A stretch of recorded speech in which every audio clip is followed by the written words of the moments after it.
is up, Togs?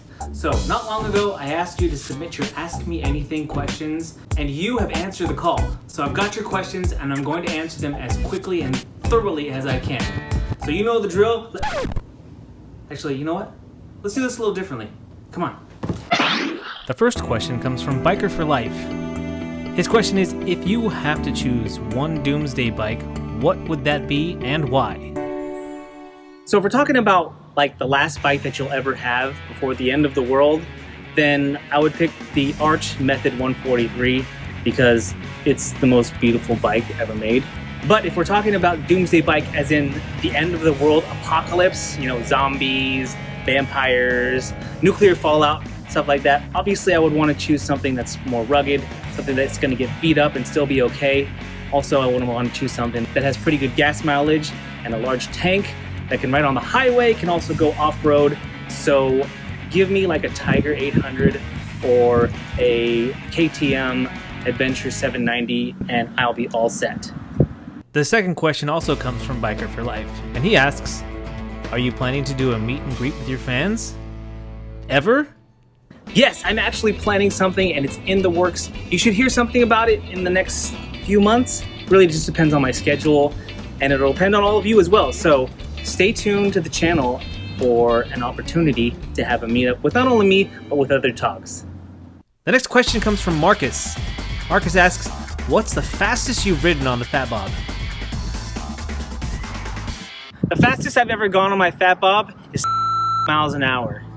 Of course, I'm not going to tell you the fastest that I've gone on my Fat Bob, mostly because my wife's the one making the video, but also because I'm not going to tell you how fast I've gone on the Fat Bob.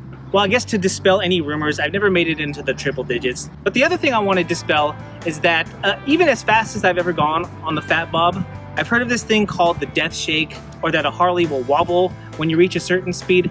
And even as fast as I've ever gone, I've never felt unsafe on the Fat Bob. So I guess maybe just to dispel any rumors about that, we'll just put that aside. Marcus also asks, have you ever run out of gas? Yes. So I ran out of gas with my first motorcycle. I was like 2 or 3 blocks away from a gas station, but it seemed like 3 miles. I'd never actually walked alongside a motorcycle before, and my first bike was not light, so it was excruciating. It was a summer day, so I was sweating like crazy, and I almost dropped the bike like half a dozen times. Question number 3 from Marcus, and he asks, what was your best ride?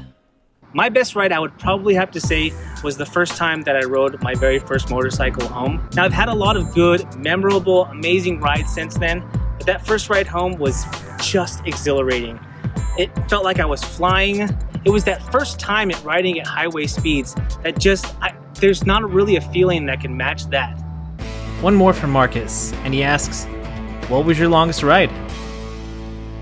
So my longest ride, time-wise, was probably about 3 hours. It was when I brought the Fat Bob home for the first time. We drove through traffic, I was following my wife, and I wasn't really sure where I was going. I didn't have Bluetooth or GPS, so it was just a long ride home. That was the longest ride time-wise. The longest ride length-wise was probably about 200 miles. Is when I took my Fat Bob to be sold and when I rode the KTM home. It was about 100 miles both ways, and that was the longest trip that I ever took. Now for some questions from the one and only Amanda Zitto from As the Magpie Flies. Her first question is, have you ever gone to a rally or a motorcycle event? What was your experience? So I went to a motorcycle event once when I was a kid. It was like a dirt bike event where we watched these pretty much teenagers ride dirt bikes and they were racing. I don't remember much because I was really young, and that was the last time I went to a motorcycle event. I mean, to be completely frank, I love sports and I'm a big sports fan, and I follow the local sports teams. I follow the Sacramento Kings, I follow the San Francisco Giants and the San Francisco 49ers, but I haven't been to a live sporting event in like 2 years. So it's more of I'm not an event person and I'm not a motorcycle event person, and really it kind of boils down to money because it costs a lot to take 4 people to any event. Amanda's next question is, when are you going to go moto camping? I'll go moto camping when I'm good and ready. Now this one doesn't make a lot of sense because I like camping and I like motorcycles, so why not put 2 of the things that I like to do together and go out and do them? Really, this is just a matter of time. I have time to ride motorcycles, and if I could manage to get like a dozen things off of the 300 things that I like to do, then I can make time for moto camping. Amanda's last question is, do you think you'll ever do like multi-day trips? What's keeping you from doing them? Or do you just not have interest in long-distance moto travel? No judgment, just super curious. Another great question from Amanda. Now, I'm interested in doing long-distance travels. I don't know about multi-day. And again, this kind of comes down to time and it comes down to money. And Amanda, by the way, has great tips. So also check her channel out because she will tell you exactly how to budget yourself so you can take multi-day trips. But for me, I could see myself doing more long-distance trips, maybe a day camp or find a hotel or motel and then come back. But I don't know about multi-day trips. I don't know if I'm ready for that kind of commitment. And the other thing is myself and my family are kind of just homebodies. We like to spend time at home. We don't even really take a lot of trips outside of our area or our region anyway. So getting out of our comfort zone and going a long distance really is going to take a little bit more motivation on my half, maybe a little bit more nudging on yours. The next question comes from Ken, and he asks, toilet paper, over or under? Over. Does everybody do over? Ken also asks, pineapple on pizza? Not for me. I'm not one to judge. Celia asks, would you rather live in a city, small town, or basically in the middle of nowhere? I love my city. I purposely placed myself here in front of the historic downtown Woodland sign because I love where I live. Woodland is the smallest city. I wouldn't call it a small town. I wouldn't even call it the suburbs because when I think of the suburbs, I think of like the city that's attached to the large city, like Sacramento's our largest city that's close by.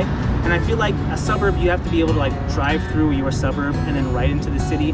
Woodland's detached enough so that we still have that small city feel, and yet we're still close enough to Sacramento for me to feel like I can also call Sacramento my home. So yeah, I wouldn't want to live anyplace else. This is my hometown. Next question is from K-Pont.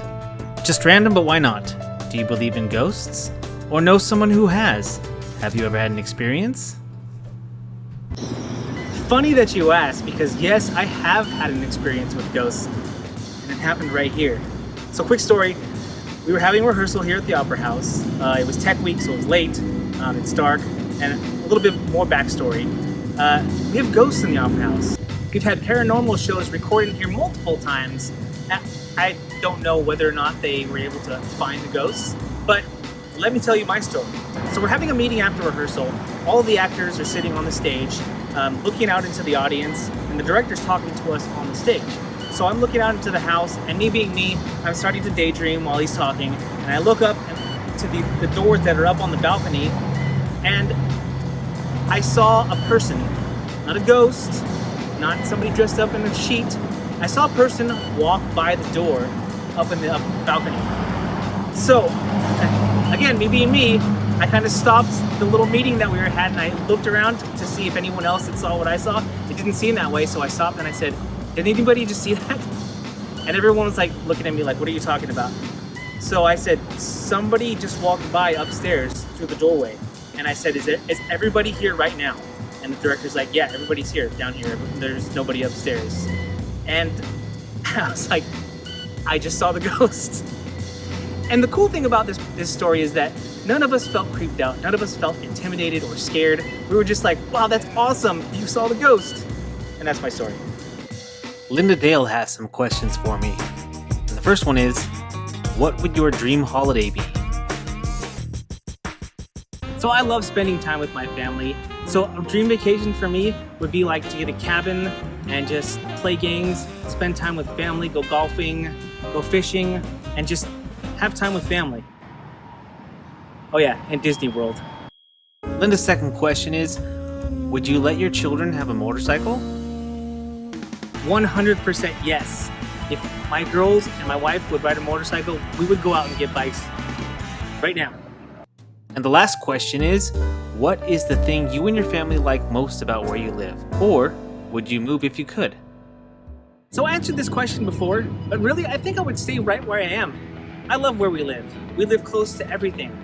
You could drive a couple hours and go to the mountains. You could drive a few hours and go to the bay. You could go to Monterey. You could go to Yosemite. You could go to Disneyland within a day. I love where we live, and I don't think I would move anywhere else. The other thing I love about where we live is the diversity. If you don't already know, my wife and I are an interracial couple, And I know there's a lot of places still, even in the United States, where that kind of thing isn't looked upon favorably.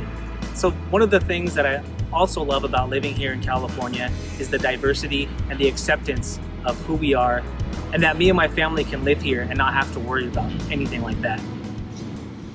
A big thank you to all of you who submitted questions for the Ask Me Anything video. If you have questions, make sure you submit them in the comments, or you can hit me up on social media or on my website at thatoneguymoto.com. That's all I've got for you today. If you like this video, make sure you hit the thumbs up down there, which is the like button. And if you haven't already, smash that subscribe button. Guys, if you're out there riding, be safe. And if you're not riding, get riding. I'm that one guy, and I am out. Echo! There's a bat in there. Let's go up here too. And there's a homeless person up there. Nope, never mind. I wasn't kidding, there's so much sap. This is never gonna come off. Watch that rock.